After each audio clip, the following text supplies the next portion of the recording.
Two men, one message. Let's just talk about how this book actually got started. Mr. Trump, can you tell me why you suggested writing this book together?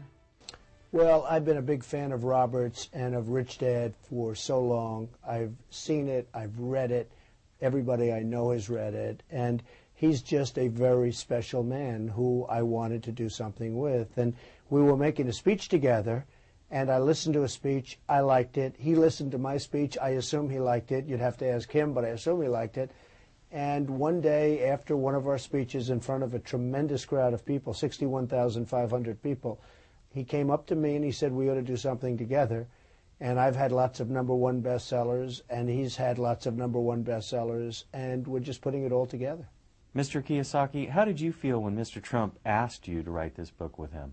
Well, he's right. When I listen to his talk, he always talks about think big. Mm-hmm. And when we said, let's write a book together, I had to think big. And that's what I had. It was beyond reality at that moment. So I would thank him for, sharing his celebrity with me. Beyond reality television. Yeah. So what has your experience been working together on this book?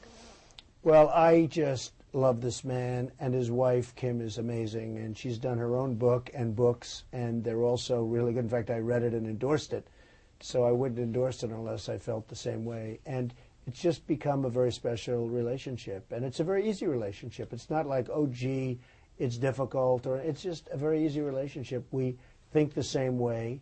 We have the same ideas, and we love education, and we want to educate people and help people. I think more than anything else, Robert wants to help people, and so do I.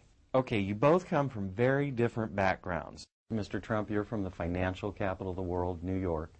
Mr. Kiyosaky, you're from the laid-back, hang-in-there, He's not so laid back. Okay? No, he's not, but Trust he was me. from a place that was laid back. And so how did you guys come together from such different backgrounds? You came from not so much money, you came from some money, and yet you're together.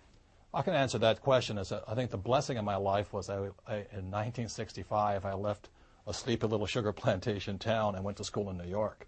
And that was the hardest 2 years of my life because, as you said, I was so lazy, so laid back. And New York, they spit you out, right? I mean, that is not a place that you want to be lazy in. But after the second year, I started to love New York City, and that's why I think we see eye to eye on many things today, is because New York really changed me. I could never go back to Hawaii again. New York is the most special place on earth. I think that's the answer. It is a financial capital of the world. Well, New York City has a great energy, and a lot of people are energized by coming to New York. They get off a plane and they're not so great, and all of a sudden they become these energetic people. That's so true. And it does have an amazing influence on people, as it did with Robert. Now, Robert's coming to New York, and I'm going to Hawaii because I'm going to build a big building in Honolulu. But New York is a great place. Mr. Trump, are you afraid of failing?